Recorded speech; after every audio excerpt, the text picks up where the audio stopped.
সাবেক আইসিটি প্রতিমন্ত্রী জুনায়েদ আহমেদ পলকের মেজাজ খারাপ হলেই নাকি ডাক পড়ত নুসরাত ফারিয়ার। অভিনেত্রীর ফিটনেসের প্রতি নাকি বিশেষ আকর্ষণ ছিল পলকের।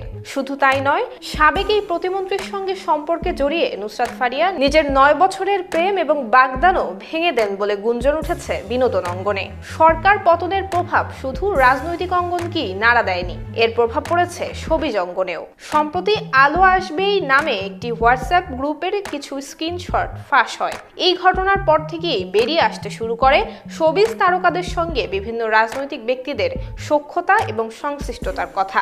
এবার নতুন করে সামনে এসেছে অভিনেত্রী নুসরাত ফারিয়ার নাম। গুঞ্জন উঠেছে সাবেক সরকারের ডাক, টেলিযোগাযোগ এবং তথ্য প্রযুক্তি মন্ত্রণালয়ের প্রতিমন্ত্রী জুনায়েদ আহমেদ পলকের সঙ্গে ঘনিষ্ঠ সম্পর্ক ছিল নুসরাত ফারিয়ার। 250-টিরও বেশি ডিজাইন অপশন নিয়ে ওয়ালটন স্মার্ট ফ্রিজ, বোঝে আপনার প্রয়োজন।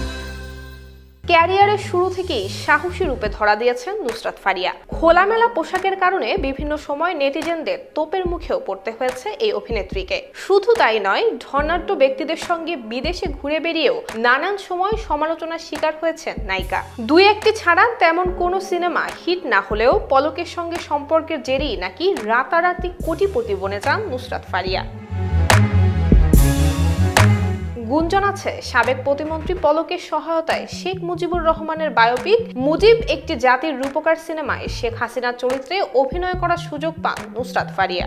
এমনকি পলকের হাত ধরেই আওয়ামী লীগ সরকারের এমপি হওয়ারও চেষ্টা চালিয়েছেন এই নায়িকা। বাঙালি প্রত্যেকটা মেয়ের মধ্যে একটা করে হাসিনা রয়েছে, তার সরলতা, তার মিষ্টি।